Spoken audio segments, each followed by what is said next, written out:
Welcome to How Not to DM. I'm your host, Derek. Thanks for joining me on my quest to interview the very best dungeon masters on this plane of existence.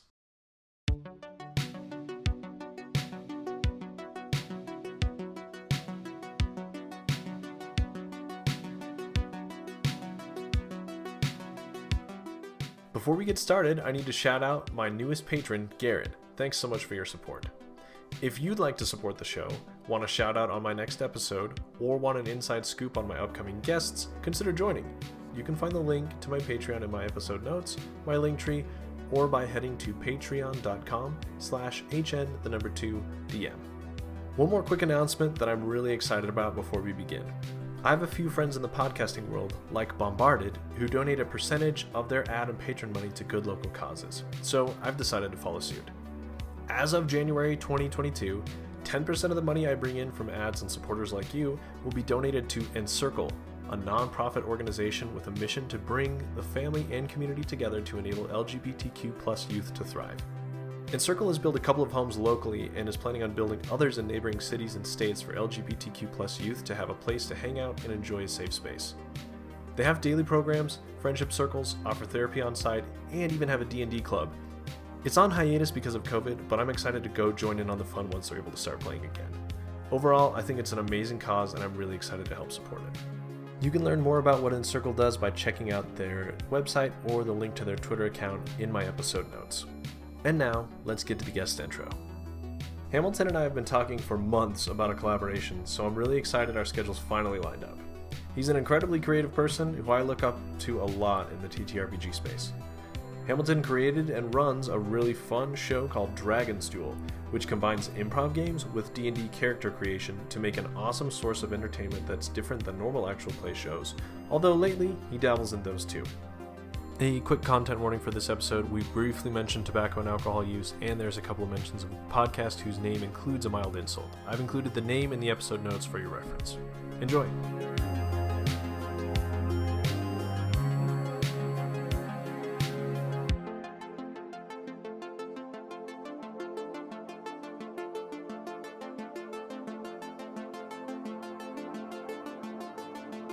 Well, I'm Hamilton. I live in the UK. I live in the southwest of the UK.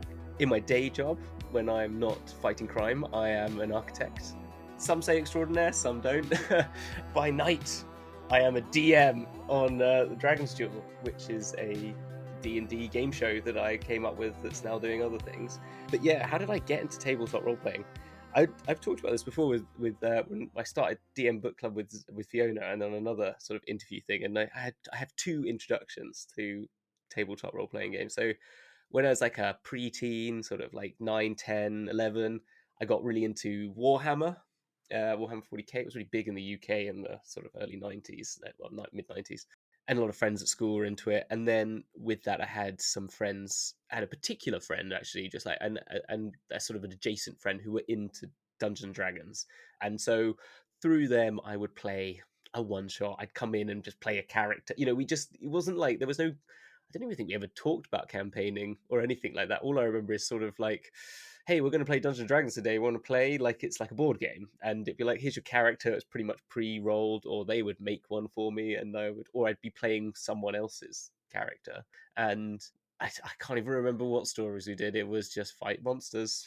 And then that friend actually moved to America. I had a weird introduction to Dungeons and Dragons, which I've talked about before, about a 6 o'clock in the morning trip to Glastonbury with their parents to put stones into the tour. Oh yeah, so I think other people have heard this story. So and that's another. And then we got some books, and that's how I got into the sort of books of D&D, which I then stuck with whilst I sort of moved away from the game, and sort of like, I don't know, became a teenager and was all about rock and roll and smoking cigarettes. You know what I mean? Yeah. So I don't know. That's what teenagers do, I guess. And then I don't know. I just kind of like, I got into video games more, and sort of just like, you know, came back to it when I moved back. I was living in London for a few years, and I got really big into like Destiny. Do you remember the game Destiny? Yeah. Oh, I spent that kind of got me on the internet, and then got me listening to like a bit of podcasts a bit more about games and gaming. And then that's kind of when I found Critical Role. and sort of tabletop and shut up and sit down, those sort of people, because I was thinking like, oh, that's kind of interesting, like it's adjacent to like playing video games all the time. And at the same time, I moved back to Bath where I live now, so I thought, oh, I need to try and reconnect and make some new friends, because actually I was here for university. I went to London for like 5 years and then came back, so a lot of my friends had moved. So I thought, what's a group hobby that I could join? Well, here's a board gaming group literally opposite where I worked on a Tuesday night. So I went down there and played some board games, and then I saw some people playing D&D, in the corner, like going, who are these people making all the fun noise and laughing and stuff? And I asked if I could join, but they had no room. But then with that, I just did a meetup and met some people and played some D&D, and that was it. And that was in about 2018, I think, 2017, 18 sort of time. So coming on for 4 or 5 years, yeah. Yeah, I started playing around a similar time, but now that you're saying 4 or 5 years ago, I'm realizing it has been quite a while since I started. It just feels like a couple years ago all the time, especially now that we're, anyway, you know what I mean. Yeah, I know, yeah. When you found those people playing and you kind of created your own group, how soon after that did you start running the games? Was it immediate, or did you play for a while and then decide I'm going to start running games? Yeah, so no, we started playing. We actually, well, like, so when I joined this group, we were like searching for a DM, and all of us were like, "Oh, who's going to DM?" That awkward sort of like feeling. And a lot of people in a very similar boat had been into D&D when they were younger and were getting back into it now. So we all had some knowledge of it, but not enough to feel confident. And I was going, "All right, fine." I started the group. I'm happy to take on the role of DM. When suddenly, like, the clouds parted and this magical figure came through and said, "Hey, I saw you guys talking on Meetup. Do you remember Meetup, the app? That's what we were using. You looking for a DM? I will DM for you." And I was like, "Who are you? Who is this prophet? Who is this? Who is this magical person who's come to see us?" And it was a guy named Joe, who is actually a video game developer by day. So like, and he had a world, and he was already DMing another group. And he said, "Look, I really want to start another group." And we did, really. And he took it on for about a year. He was DMing, and then it wasn't until I think we started in the January of 2018, let's say, and I think I DM'd a Halloween special for everyone, because I thought that's a good way. I was always wanting to do it, and I was really understanding the rules now and reading all the books. So I thought, okay, yeah, I'd love to have a go, and they were all up for it. So I did a weird, crazy, very Hamilton hidden style one shot that was just had way too many ideas and way too many things, and took 4.5 hours and didn't even finish it, sort of thing. But there you go. And That doesn't sound like you. Yeah. oh no, what are you on about? Yeah. And yeah, and then it came to we kept playing for a bit, and then it came to the pandemic, and the guy who was DMing got really busy with a job that he was running, like he was doing some work for a game, and so I said, you know what, I'm up for taking over the role, and that's what I did, and then just DM from there for about a year and a half until I started what I do now. Yeah, and we'll get to that. We'll talk about Dragon's Duel kind of in the second half here. Yeah, So, all right, the question I love to ask, the whole yeah, point of the show is learning from everybody's awful, awesome mistakes that they've made. So, yeah. what are some of the worst mistakes you have made running games, and what lessons did you take away from all of these errors that you kind of stumbled into? I like this one because I've got a lot of mistakes I've made, a lot of things to probably say to people, but have I learned from them? Probably not. Shh! Don't say that. They're supposed to learn. Everyone's supposed to learn from this. No, they can learn from me. I just cannot change. That's what I'm realizing. But no, I think, like, as I said, like, what I picked up on it in the last one, is that, you know I find myself coming up with ridiculous amounts of ideas, and I want to just shove everything into one session. And there's sort of two lessons I've learned from that. There's the simple and obvious one, which is that, putting too much in means you're not going to hit half the things you want to do. Also, it can make it completely confusing and chaotic for people that are playing it. So I think I have learned how to manage it so that it's less. I'm very much more aware of, like, coming up with all these crazy ideas and like threads, and this is going to weave into this. Is that some people are just going to go, "What are you? I have no idea what's going on." And so I feel that being much more like just taking a step back and going, "Okay, what thread and narrative I'm trying to do, and I'm learning that a little bit more as well from I'm working with some other DMs on our show, and just seeing other DMs work and listening to more shows, of just seeing a lot more simplicity in an idea, and really just taking a concept and just saying like, here's one or two good concepts, make that work really hard for you, and then you can run with it. And I think that's a really good lesson to learn. I think the other one with that is, you come into the table as a DM with a billion ideas, is there are 5 or 6 or 7 or 2 or however many people in front of you with equally incredible ideas and abilities and actions that will infer something that will be even better than you've ever thought of.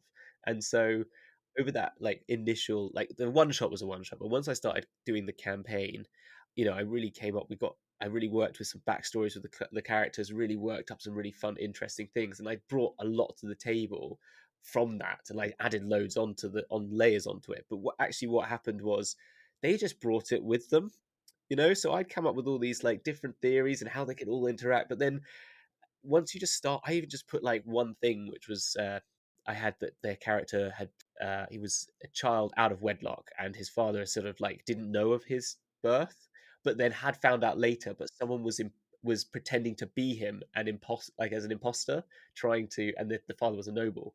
And all I said was, he walked into a bar and someone came in and he looked very similar to him. And then like he noticed his character and he looks at you, you look at him, and there's a sort of connection. And then he runs out the door. And then they just went with it, and they just ran off, and they just came up with how it would work. And it was a better story for it in the end. And so I didn't need all this extra stuff I'd layered on, actually, because they just, from that simple moment, they took ideas from it. So did they turn it into like a long lost twin kind of thing instead? Yeah, Yeah. exactly. Nice. That's exactly it. Which I didn't see. I thought it was like he was just dressing up like this person, and I was like, yeah, okay, no, let's run with that so much, because they said that's their theory, and I was like, yeah, okay, I'm up for that. And it became a much more complicated and intricate web of things. And so that's my answer is like, let your players through that table, beyond that table, and make it so much more collaborative. It's something I learned, as well as simplify your concepts, simplify to a point, but don't obviously make it boring, but just keep a few in reserve of chaos.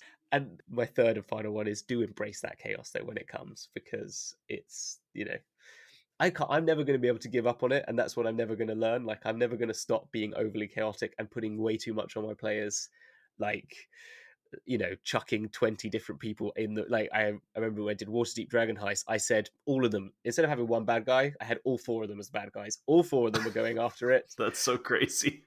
Of course, yeah, no. So I did that, and when we went to if people do you know the campaign at all? Do you Yeah. know it at all? Yeah. So you know the Gralhun Manor bit when you go into the manor.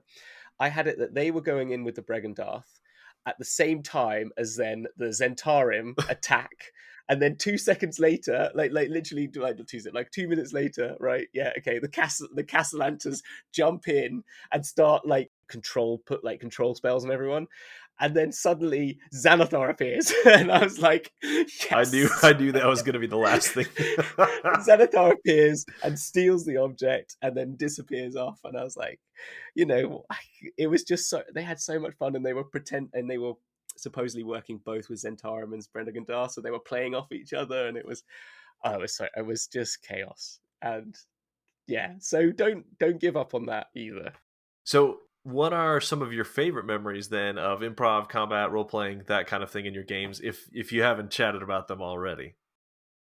Yeah, I mean, obviously that was a lot of fun, but that's me bringing the fun. Do you know what I mean? But where the ones that I've like seen, I think the first one that I was going to say, which is very simple, is in that campaign, and the sort of that realization of the players was another one. Was just like, they were having a meeting with Yagra, which is the Zentarum sort of character in Dragon Heist, and I just suddenly realized we're an hour into the game and we've been talking for about 45 minutes in character.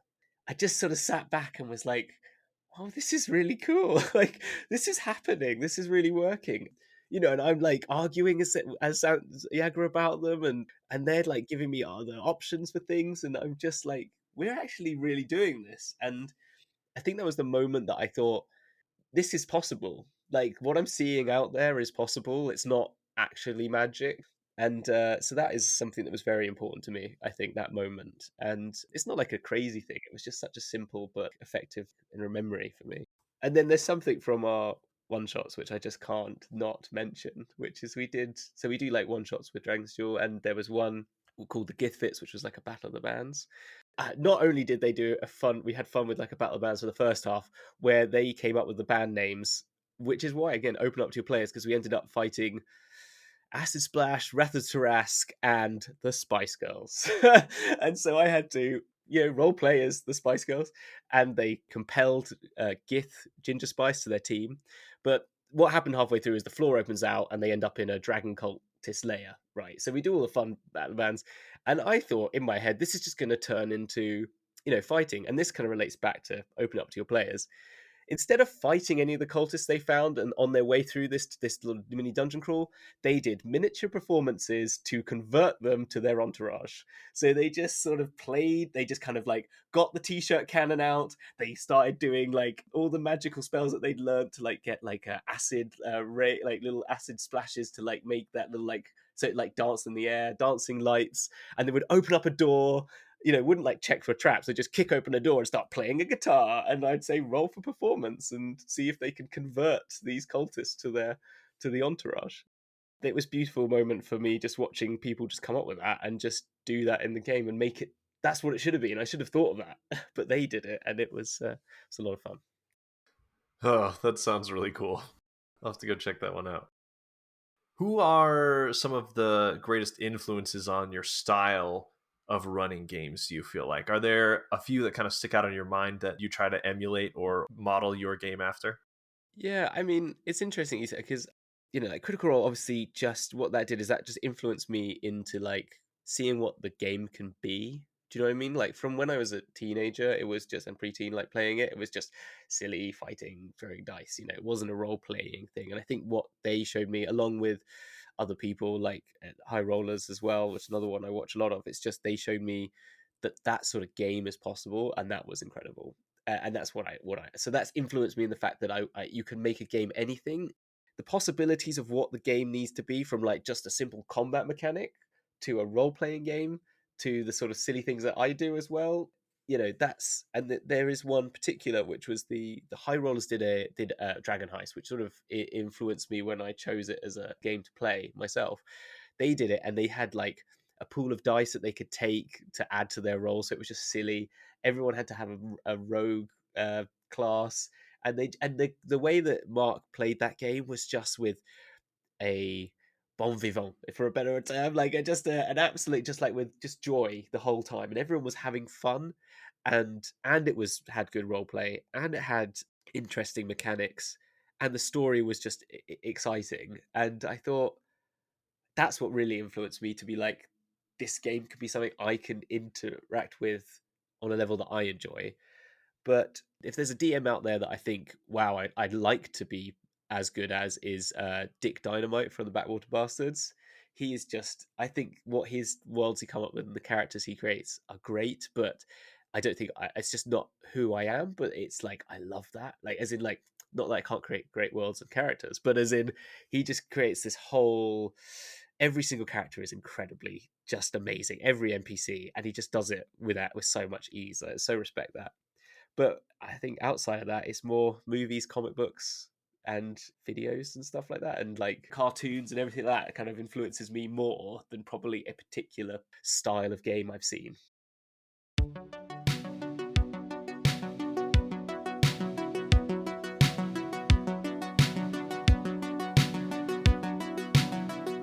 And now a word from How Not to DM's sponsor. Chamomile presents Ornyat's Guide to Dragons. This sourcebook has got playable dragons and half-dragons, rules for aerial combat and fighting kaiju, a bunch of new abilities for all 15 chromatic dragon fights from young to ancient, and more. Kickstarting January 16th to 31st, and available from DriveThruRPG and itch.io starting in March. Check out the episode notes for links. Now, let's get back to the show.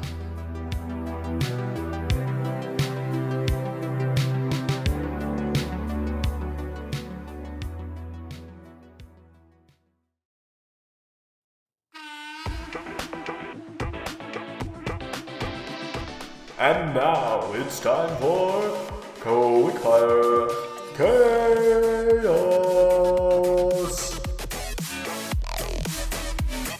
Welcome to Quickfire Chaos, a game where Hamilton and I are going to roll some random numbers on a D100 table and then roleplay the situation that we roll up here. So let's get rolling. Okay, D100. I got a 20. 20. Okay, always seems to be chewing something. See, I do this to my players, and this is just now me getting it. Always seems to be chewing. Okay, yeah. Next is personality trait. That was 97. Ooh, all the way down. Okay. 97. Selfish, concerned chiefly only with oneself. Okay. Always chewing something. Selfish. Yeah. I could see a character forming in my mind here. I'm sure you've got one too. Now, what is their job? 68. 68. They are a soldier. Soldier. And then lastly, the fetch quest item. The MacGuffin. Yes, indeed. 1. 1. A travel journal from a party that perished on an expedition. Kaz, the mighty Manticore, we appear before you and ask, what would you have us do? Well, I have quite a task for some mighty warriors. Don't look mighty enough to me, I must admit. We can prove our mettle. Prove your mettle. Tell me the greatest beast that you've vanquished in your battles. We have slain a Hydra. A Hydra? Well, I could do that in my sleep, but fine. Your measly humans can that's probably a bit hard for you. Okay. We know you're quite busy, which is why you need our help. Yes, well, I'm always busy. Just give me a second. I've got to suck at my teeth. Oh, God. Dear, that was the last party. Anyway, yes. Well, I have this journal. They weren't up to snuff, those lots. So I thought I'd have dinner. The journal. I need. The last party before, and this is why I ask of your caliber, is because they perished on this expedition with a travel log. I asked them to go and record some data for a new. Well, they was forward scouting for the next invasion, and I need that journal. I see. Sharply.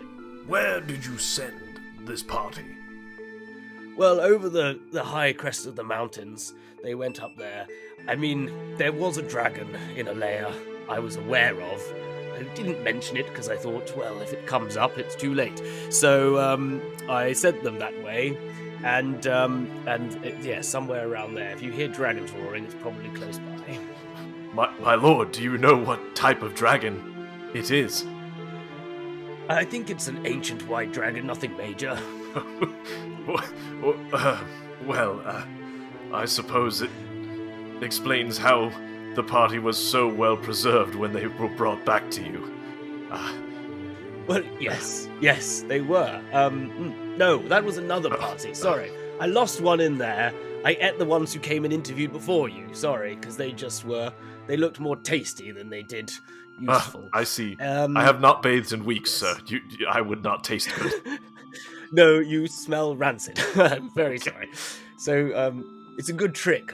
My servants have learnt this as well, so I'm starting to bathe them more regularly by force, just in case. Well, we shall go and we shall fetch this journal from beyond the mountains and bring it back to you. We may drop it off at your front door and flee, but we will do this job for you. Well, I'll give you that you're intelligent, then. You learned something from this encounter. I fear you... Well, no, go on. We'll see. Yes.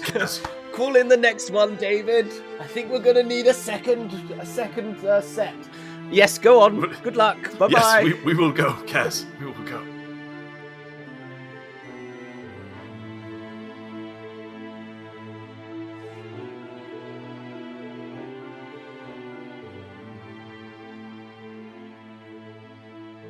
So, Hamilton, you've talked a little bit about Dragon's Duel, which is a show of your creation. It is your brainchild, it's your baby. So tell us about what it is, how it came to be and how it has morphed into what it is today. Right. Yes. So how? Well, let's start from the beginning. Let's roll back the clock. It was September. Yeah, mid-pandemic. So, like, first part of the pandemic, I really got back it. Like, I was saying, I'm playing this campaign, like, continuing this home campaign now online. I also like now I've got more time. I was at home because, like, not traveling to work as much, and also we can't go out in the evenings. So, like, looking for things to like engage with and spend time with friends. I also got like, someone I didn't mention earlier, like when you're saying about my influences, like I have this really good friend of mine called Dan.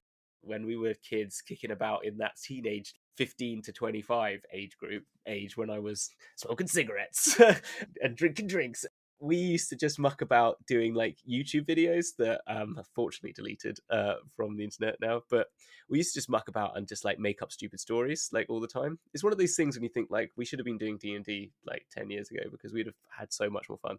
Yeah, because we just used to make up these characters and do like film ourselves with my like old VHS camera and stuff like that. And then when phone cameras came out, we used those and stuff, and we used to cut them together.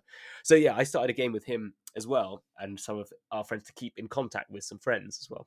And I was realizing I'm really doing this D&D stuff, and so it was on my mind a lot. And I started doing more DM's Guild sort of stuff, some supplements and stuff. So I thought, hey, you know what? It's time. It's time I started this. Got into this podcast malarkey that people that I've like listened to a load of podcasts. I think this will be fun. But what do I do? I don't want to just do. I just don't want to get an actual play. It's just not what I wanted to start really. And I woke up at like 4 o'clock in the morning one day and just had this idea. Like I don't know, just sitting there, lying there, thinking as you do, and going like, you know what? There's like 6 ability scores. Like, what if you had those like rounds, like in a game? Like, they could be like rounds. Like, what games would you make for like strength? And what would you make for that? Would you make people like do strength? And then that next day, went to work and I was like scribbling notes all throughout the day and stuff like that. And I got home and I was like, I had this game called Dragons. It wasn't called Dragons Duel then. It was just called Dragons in capital letters because I thought that's a working title. And I had this idea for this like game show where you could score the points in all the skills. I had it much more like physical. Like you'd have to do physical activities for strength, and dexterity would be like doing magic tricks or something like that. And then I realized that that's not going to work. But it kind of evolved over a while, and I finally kind of got to a point where I was like, this is a really cool concept. It originally used to have like at the end of every game you would make these characters. You'd make like 4 characters, and you would then like battle them against each other in like a PvP thing. But that turned out into like we did a couple of like, so then I went on Reddit, found some people to join me. So that's where I found Ryan, who's still on board. I found Luna Ryan, and then on Twitter I found like Brain Adventures by just saying this is my concept, people interested. So yeah, the Brain Adventures people and Rita like as well, and Luna Ryan have all gone off because they got their own things to do. But Ryan I still kept Ryan, still cornered Ryan. But yeah, we workshopped some like session zeros, did like different testing or play testing of the ideas, and that's when we got rid of the battle things, and we thought one shots at the end of the season is a good idea. Yeah, and it started out as like a podcast. So it was like, so just for people who don't know it, you play 6 rounds vaguely related to the 6 ability modifiers. You score points towards a character that you randomly roll for race and alignment at the beginning. You get a name for your character. We then do very much like Whose Line It Is Anyway games. I've stolen a lot from that. So it's like we add up dice one, and then I ask you like trivia questions. And then there's more the improv ones where it's like say sentences. They're only 4 words, 3 words, 2 words, 1 word, and they're going around and they have to do that. And I score them on points and how well they do. And there's obviously trivia ones like say spell names backwards and they have to guess what they are. And then our favorite, the charisma rounds, which are more the sort of like I give them like what we do an Adventurers Wanted, which is like blind date, but they come up with a famous character or actor or celebrity, and the other people don't know it, and they have to pretend to be that person, and have to then also like have character quirks and get them across. And so they get the points, and at the end they roll for class. So they might get a 25 in charisma, they might get a 1 in intelligence and roll a wizard, which makes it so much fun. And we've had that. And then we take those crazy characters on some one shots. Since we started a podcast, which was fun, and I enjoyed the podcast, but it was a lot of editing, and it was a lot of like delayed sort of interaction with people, and I felt like I didn't really know much about Twitch other than people play video games on there, and that Critical Role is on there, but I don't know, does that mean anything? But I then started to get involved in the community much more, which for anyone out there who's thinking of starting to DM or get into the game, like get yourself into the community, because there are so many great people out there who are willing to chat with you, want to chat with you about things, and willing to help as well. I got invited by Lorai from, she did like a charity stream. So I said, look, I think my game show would work really well for charity streams. Like, I'd love to try it as a Twitch. So that was like my test run. And we had so much fun. And the buzz, I can't tell you, like, it was such a buzz because you're like people interacting there and then to the game show that we've been just doing, like in my room with my headphones on, talking to people across the world. But this was just like people interacting with the barbarian rule that we have, and like, you know, really taking the piss out of me most of the time, which is a lot of, it seems to be people's favorite things to do, and I'm totally fine with that. And so we thought, yeah, second season for those one shots, we'll go to Twitch, and then we'll start second season on Twitch, and that's where we've been. And then that was season 2, and we did that. It was great. We had like D&D Beyond people on, we had Amy Dallin on, we had like Roll Together RPG, all these like amazing people on the show. But and I can't name all of them. They're all amazing. I'd want to, obviously, because they're all great. But I don't want to take up all your show. But what problem with that was that having guests on every week was difficult. You know this. You know this. Yes. Yeah, this leads into my next question, which is what are some of the pitfalls of running a stream like this with Yeah, all these different participants? Yeah, so exactly. yeah, chat with us about that. Well, we'll overlap that. Yeah. So that's the thing. It was just like, it's a lot. Like I mean, Ryan is really helpful, but like Brain Adventures, I said, and the other crew were like very much like had their own things. So I couldn't really rely on them too much. So a lot of what you see is me. Like 80% is me and 20% is Ryan. Ryan's gonna hate me for saying that. So no, but what I mean is like, it's like I would come up with the questions. I'd have to come up with like the format, find all these things. You know, if you see all the games, it's like I got to think of questions for trivia. I've got to think of a few role playing scenes. I've got to find some movies that I need to find scripts for that game, and that took a lot of work weekly. On top of managing managing like 2 sets of guests every week, like from 2 different podcasts, making sure they're there at the same time, making sure they know what the games are, explaining that to them, be here at this time, do all the overlays, do all the blah, blah, blah, blah, blah, blah. Anyway, it got too much. I will admit, I was very burnt out by the end of season 2. And the one shots were great fun. They were really good, like breather. And I was so enjoying them. We had a really good little story that is silly and like very much our own that they built up this lore from our one shots, like mini campaigns, I'd call them. Probably I keep calling them one shots, but they really became 2 mini campaigns at the end of each season. And so we thought, after season 3, we sort of went away and like I had a few ideas for different things I was going to do, like a City of Mist campaign and stuff, but we said, nah, just gonna do some DM's book club, which was a nice sort of breather, and just been playing with that for a while and coming up with what season 3 is, which is doing an actual play that runs alongside a game show that is once a month. So we still get to create our characters. We created the characters for the new season on the game show, but then we can just do the layout, and the overlay is the same every week. Do you know what I mean? Because the players are all the same each week. I mean, I'm having guest DMs and all that stuff. You know, my first episode's got a guest DM, for crying out loud. Like, I can't help myself. But, you know, and then it's once a month I need to manage getting a load of guests on.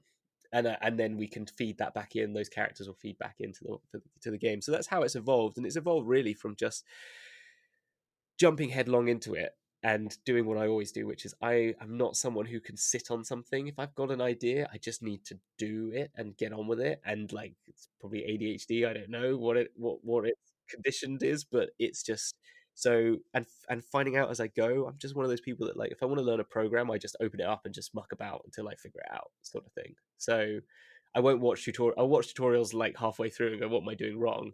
But I'll just, so if that explains why, like, it's just developed each season into something new. And obviously we're having 2 actual plays instead of 1, and we're having multiple multiverses and split timelines. Like, I mean, you know, I really can't help myself. Someone help me. I'm calling you out there. No, but so yeah, that's what it is, and that's how it's evolved. But yeah, those are the pitfalls I say, is like, make sure you're, you know, managing your own time, get a good team behind you as much as you can, and just and also, like, something I've learned as well is like being able to just say no sometimes is a really big thing. Like, you know, I'm very much like, yeah, I want to do that because I want to do all these things. I want to guest on all these shows. I want to do, like, I've got all these ideas. But once you get into this world, it's very easy to like really enjoy it so much that you just don't want to do anything else sometimes. And so it's like a bit like any addiction, I guess. It's just like you got to just manage that and be conscious of what you're like, don't burn out. Just take it easy and at your own pace, and don't worry if you're going to go down that road. Don't worry too much about, is that going to work for the viewers, unless you're like saying, I want to make this my life in 2 years, and that's what you want to do, and you're sort of accepting that role. Then yeah, you might do a lot more than I'm doing. But if you're doing this like I am, which is like between work and family, you've got to just try and find those balances. Yeah.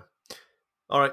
Next, then, is what are some of the benefits of having so many different guests and running these kinds of shows? And then, what are some of your favorite moments that have come up in the streams?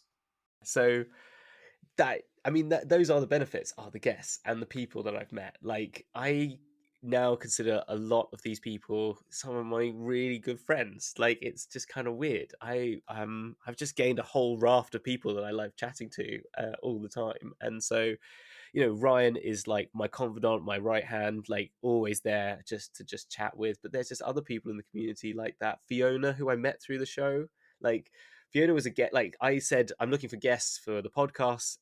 Open call. She said, "Yeah, I'm interested." Like that was it. I had listened to one of her episodes because I was looking for a book club, a DM's book club sort of idea when I was looking for it. I was actually looking for like Drizzt novel book club, but I enjoyed it nonetheless. Yeah, and without that, I've met Fiona and become part of that show, but also like, I don't know. I consider like the From Afar podcast guys like David Tilstra and Mark from Cast I, like just like people that I've just had so much fun with on the show, and like all the Backwater Bastards, they were like great. I want to mention. I'm gonna have to now mention everyone, but These are just the ones that they're only coming up because they come up in that second part of the question. But yeah, it's just being able to meet some new, fantastic, and interesting folk, and really make new friends. It's been great. I just love it. And that's why I want to continue the guest thing in season 3, because really I want to bring back a lot of people, because I've had like, they were just some of the characters we've made. They've just been so crazy and wonderful. And the people, they're just such amazing players, people, and professionals, really. I don't know. It's just, just great. So you've mentioned you come up with ideas constantly, lots of different ones, and your show has had lots of different concepts and ideas. You've done lots of different games and one shots and campaigns and that kind of thing. So where do you get these ideas? What kind of is the thing that you feel like triggers them, or is it something different entirely? Yeah, I mean, it's a good question. I mean, I think it's I don't know where exactly they all come from. I mean, I think obviously like a lot of stuff a lot of stuff in our show is like Marvel influence, just because we've got multiverses. But that's as much, it's in the zeitgeist, and it works for what we're doing, and it's like, why not just do that, because that's great fun. And I think that's where a lot of the ideas come from. It's just also just, I think the thing that I wrote down, and it's something that I remember from my architecture degree, and it's like, my first year of my degree as architecture, I really didn't actually enjoy it. I didn't get what I was doing. I'd come from a more art and science background than, and in mathematics as well, but like that's what they say you should do.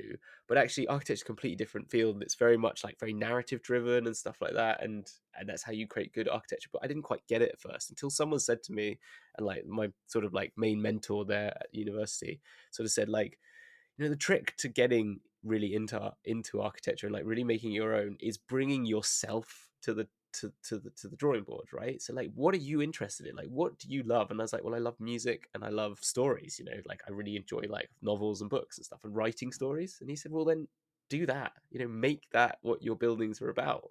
You've got to do all the functional stuff, and that's doors got to go there, but you want to make great buildings and have a really strong concept behind them. It's about bringing your own self into like what the design is and stuff like that. And so I thought the same when it came to this. Like, I just bring me to the table, and that's how it works. I can't really say where all those influences come from. It's just like, I just say like the gift fits. I love music, so we made a Battle of the Bands. I love all the Marvel stories. We come up with that. It's like, I want chaos. That's what I enjoy. So I'm going to bring chaos to the table, and I love to just and revel in it. So that's probably my biggest piece of advice for any DM out there is bring yourself to the table, and player, just bring you to the table whatever you're doing, even if you're role playing, just influences whatever you've got, and that will make it your own over anything else. You can emulate anyone as much as you want, but nothing's going to be as good as you. I like that. Do you have any ideas that have come to you that are really cool, but probably not practical or probably won't happen? Yeah, I do. And the one I've got a lot, and I try to cut it down to just one idea that I think is a pretty good one that I'm going to make happen at some point, but I don't know when. It's 5 DMs, and you have one player. It's a 8 episode arc or something like that, or a full campaign if I had the time. But you get 5 DMs, like really confident DMs, and they play the other party members, but they know the story. You know, they know kind of what they're DMs, but they sort of like, we all collectively come up with the story as the DMs, and we make this like a singular focus, like a story focused on one player's journey, like a classic movie idea. So it's just like go on the hero's journey or something like that. You know, like for example, if it's Star Wars, Luke Skywalker is the one player. And all the other DMs play different characters, and they just kind of rotate, take on a role here and there. They're always there on hand to play everyone else, and maybe they just kind of, you roll, I don't know, you just take on every time a new one turns up, the next person in the row plays the next NPC or player or character, and as they join characters they join up, but it means that party can be split, because Luke Skywalker goes off halfway through to meet Yoda. I'm using this as now, but then so then the DMs just stay there, the same DMs, but then one of them will be playing Yoda and the other one would play the ghost of Darth Vader, you know, like if you were doing that story, and then you could cut to other storylines, you know, as well if you wanted to. Yeah, would each of them still adjudicate rules, or would there be one DM to rule them all? Well, this is the thing. I think you would adjudicate when you would adjudicate the next one along for who's ever playing. So if a DM is in a group, whoever's not in the sort of like melee is sort of adjudicating. So then they would be directing the story as well, with whilst the DM is sort of directing the story as the NPC, because they kind of know where it needs to go. Do you see what I mean? So like the DM knows where the Yeah, story needs to go, so they can sort of be the Obi-Wan, sort of pushing them in the right direction slightly, and you know as the other DMs what that story needs to be, so you can be adjudicating. It's complicated.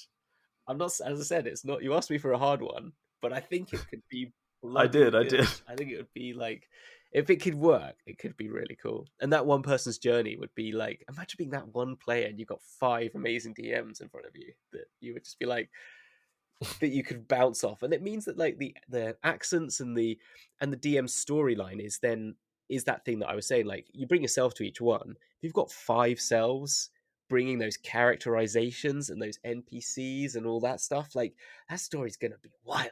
It would be. Right, Yeah.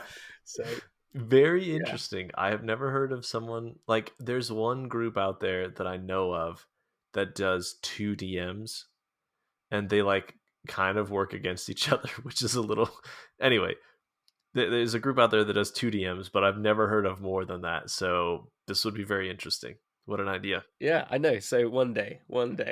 I mean, if Yeah. someone would just like want to send me a few million so I could quit my job and then I could just do all these things, that would be really helpful.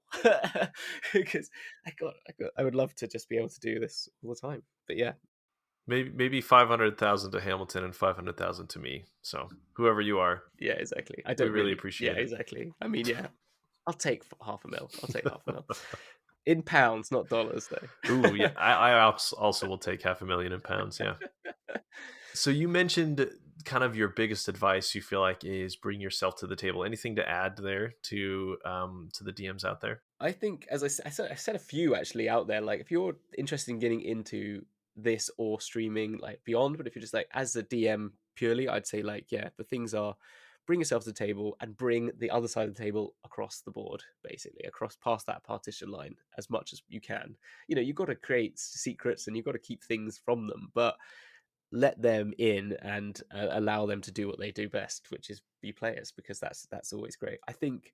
And the other one was, you know, get into the community and really, you know, if you want to do something like this, if you want to go and do a podcast or a stream or something like that, with that thinking of who you are, try and make that, you know, it's a saturated market out there. You know, there's a lot of actual players out there in the world, and there's a lot with with, you know, with certain focuses, you know, that kind of you can kind of group them. I'm not saying that that's a bad thing. It's great that like they all have their own individuality, but you know, if you come and show us what you're about, you know, show us what you're doing, and that's when you'll find something special. You know, that's how you know, give a person 1 square meter, they and a piece of paper, they'll make something completely different to the person next to it, and that's what you need to do. Yeah, and as I said, the community's there for anyone, I think, and they're very welcoming. I mean, I know I've heard that Facebook and other places can be a bit difficult, but the Twitter and Discord community is generally really great. Like, 99.9% of everyone out there is out there for helping each other out and just wanting to talk more about this. So if you're not, come and say hello, because we're all here. I mean, if you want to reach out to me, like, my DMs are open, and I will always be there to offer any advice or help that anyone wants. Like, I mean, as much as that, how useful that will be, I don't know. But at any time, like, seriously, I will try and make time for people as much as I can. That leads perfectly into the last question, which is, what projects are you working on? And then where can people find your content and interact with you? Right. So yeah. So as I said about the Dragon's Duel, beginning of January, we over the Christmas period we recorded some session zero sort of things, because I wanted to. We're going to kickstart straight into an actual play that leads off from these like mini campaigns we've done, and people might not have caught them. And so we're going to come back to podcasts, which is the thing, like, as well as being on stream, because the actual play will work much better.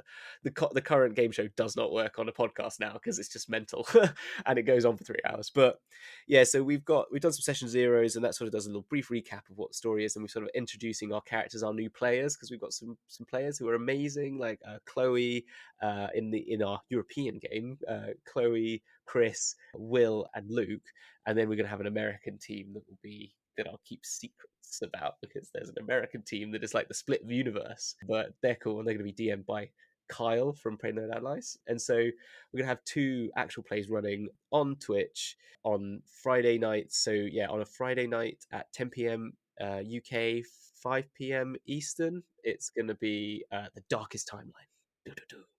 And I think the first one of that will be this week on Friday the 28th.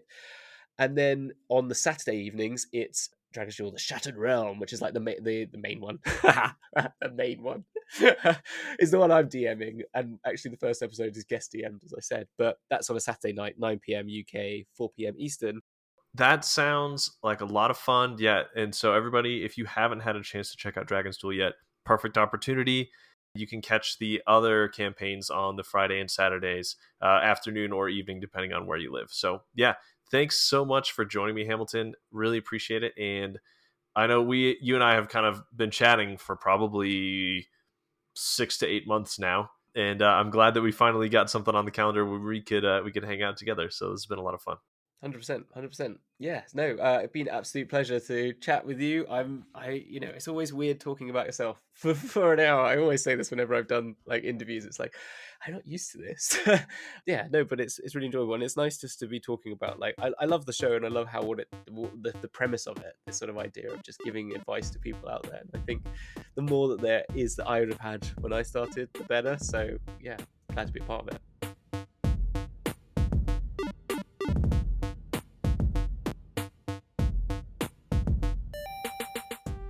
Thank you for listening to How Not to DM.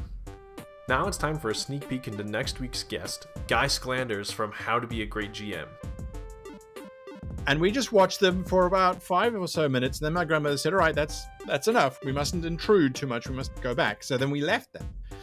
And of course, later on, I learned, that was gnats. It was literally bugs floating around a bush, but it was the sunlight that made it look magical. But it was that transportation away from everything into this magical world that kind of set me on the path. To hear more about Guy's encounter with the Fae and how it helped mold him into a tabletop fan and game master, tune into next episode. Remember to check out my Patreon if you haven't already for even more sneak peeks.